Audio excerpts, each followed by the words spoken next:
Hello, नमस्ते सर्वांना. आज आपण बनवतोय महाराष्ट्राची ओळख असणारे खमंग खुसखुशीत असे बटाटे वडे. थंडीमध्ये नाश्त्याला किंवा जेवणात साईड डिश म्हणून किंवा पाहुणे आल्यानंतर असे वडे आपण नेहमी बनवतो. पण काय होतं बऱ्याचदा आपणाला पाहिजे तसे एकदम खमंग खुसखुशीत वडे तयार होत नाहीत. मग आज मी एकदम स्टेप बाय स्टेप सोपी रेसिपी करून सांगितली आहे, की ज्यामुळे वडे एकदम परफेक्ट होतील. चला तर मग पटकन याची रेसिपी पाहूया. वडे बनवायचे म्हटलं की आपणाला बटाटे लागणारच. तर बटाट्यांचं प्रमाण मात्र तुम्हाला किती वडे बनवायचे त्याच्यानुसार ठरवा. तर इथे मी मध्यम साईजचे 3 बटाटे घेतलेत.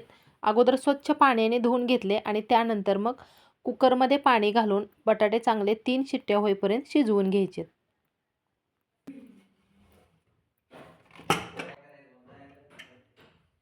आता इथे बघा मी अख्खे बटाटे घातले होते, त्यामुळे कुकरच्या 3 शिट्ट्या होऊन द्यायच्या. आणि जर तुम्ही बटाटा मधून कट करून घातला ना, तर कुकरच्या 2 शिट्ट्यामध्येच बटाटा चांगला मऊ शिजतो. थंड होण्यासाठी एका प्लेटमध्ये काढून घेते. हे थंड होतंय तोपर्यंत वाटण बनवून घ्यायचे. यासाठी इथे मी कोथिंबीर घेतले आणि कोथिंबीरच्या ज्या कोवळ्या काड्या असतात त्या सकटच कोथिंबीर घेतली. खूप छान स्वाद येतो त्यामुळे. झणझणीत वडा बनवायचा आहे यासाठी इथे मी हिरव्या मिरच्या 10 घेतलेत. एक मोठा चमचा भरून जिरे घेतलेले आहेत. 10 ते 12 लसूण पाकळ्या, आलं घेतले आणि हे वाटून घेताना 1 चमचाभर धने घालून बारीक असं हे वाटून घ्यायचे. बटाटे पण बऱ्यापैकी थंड झालेत. आता याची साल काढून घ्यायची. तसं पाहिलं तर बटाटे वडे बनवण्याचे बरेच असे प्रकार आहेत. वेगवेगळ्या पद्धतीने आपण वडे बनवतो आणि आजची माझी पद्धत खूप सोपी आहे. अगदी सहज कोणीही बनवेल, पण खायला मात्र ना एकदम जबरदस्त वडा लागतो. जेव्हा तुम्ही बनवाल आणि खाल तेव्हाच तुमचा विश्वास बसेल. आणि तसं तर तुम्हाला माझ्या प्रत्येक रेसिपी आवडतातच. तुम्ही त्यांना भरभरून प्रेम देता. त्यामुळे खरंच तुमचे मनापासून आभार व्यक्त करते. आणि चॅनेलवरती जर कोणी नवीन असाल, म्हणजे पहिल्यांदाच आजची रेसिपी पाहत असाल, रेसिपी थोडीशी जरी आवडली तर प्लीज लाईक, शेअर आणि आपल्या चॅनेलला सबस्क्राईब करायला मात्र अजिबात विसरू नका. तर पटापट सगळ्या बटाट्यांची मी साल काढून घेतली. वडे बनवताना पीठ जर व्यवस्थित नाही भिजवलं ना, तर वडे म्हणावेसे खुसखुशीत होत नाहीत. वरून असे वातट होतात, दांडरल्यासारखे होतात. त्यामुळे काय करायचं आहे, जेव्हा आपण पीठ भिजवतो ना, आता इथे पुढे पाहालच तुम्ही, साधारण मी ते मोठे 3 चमचे बेसन पीठ घेतलेलं आहे. त्यामध्ये 1 चमचाभर ओवा घातला आणि ओवा घालताना थोडासा हातावरती असा चुरून घालायचा. अगदी थोडीशी हळद घालायची म्हणजे कलर छान येतो. चवीनुसार मीठ घातलेलं आहे. आणि तुम्हाला जर यामध्ये तिखट आवडत असेल तर थोडंसं लाल तिखट घाला. पाव चमचा इथे मी लाल तिखट घातलेला आहे.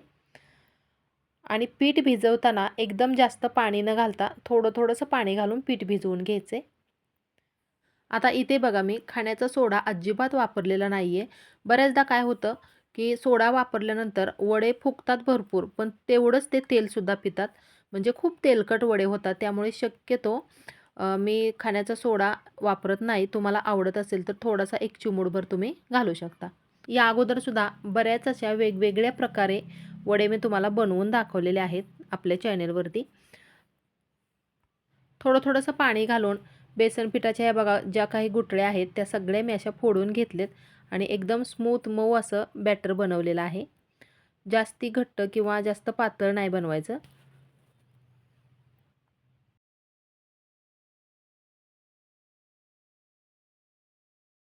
तर अशा पद्धतीने ठेवायचं आहे.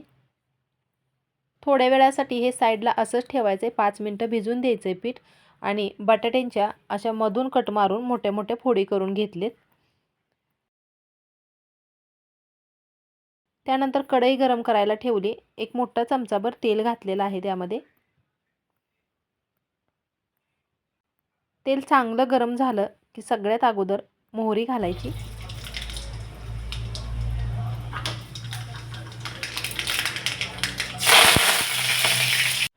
जिरे न घालता लगेचच कढीपत्त्याची पानं घातलेत, कारण जे वाटण आपण बनवलं होतं त्यामध्ये जिरे घातलेच होते.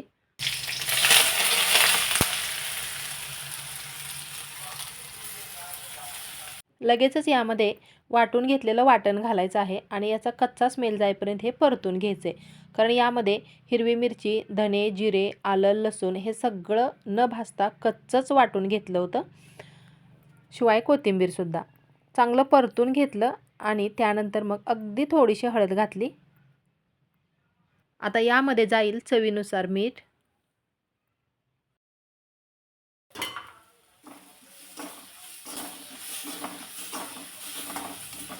उकडून घेतलेल्या बटाट्याच्या फोडी यामध्ये थोड्याशा अशा चुरून घालायच्या, जास्ती पण बारीक नाही करायच्या. अशा पद्धतीने पहा.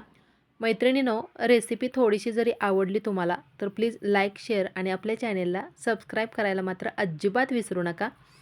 माझ्या चॅनेलवरती तुम्हाला नवीन, जुन्या, पारंपरिक अशा बऱ्याच वेगवेगळ्या प्रकारच्या रेसिपीज नक्कीच पाहायला भेटतील. आणि माझा छोटासा प्रयत्न असतो, मला ज्या काही रेसिपीज येतात त्या तुमच्याबरोबर शेअर करायला मला आवडतं. व्यवस्थित चांगलं हे मिक्स करून घ्यायचं आहे.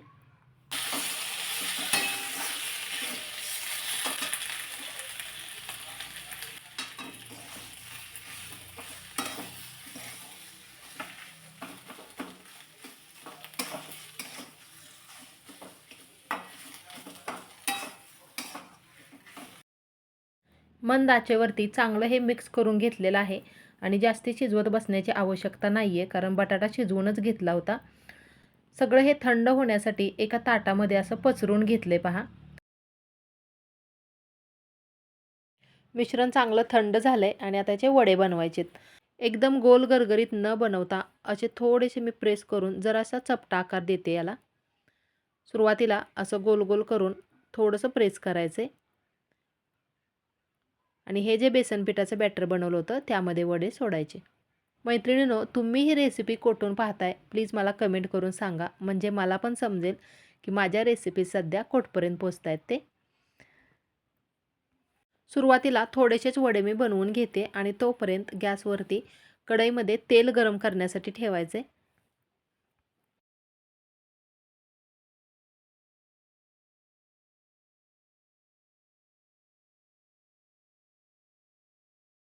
बेसन पिठाचं बॅटर पूर्ण वड्यांच्या भोवतणी असं सगळं लावून घ्यायचे. व्यवस्थित छान असे वडे यामध्ये बुडवून घ्यायचे आहेत आणि गरम गरम तापलेल्या तेलामध्ये सोडायचे.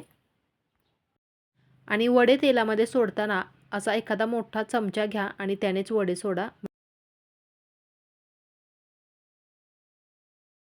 सुरुवातीला गॅसची फ्लेम जराशी फास्ट ठेवायची आणि थोड्या वेळानंतर मग मीडियम आचेवरती अधूनमधून पलटी करत छान असा खरपूस कलर येईपर्यंत वडे तळून घ्यायचेत.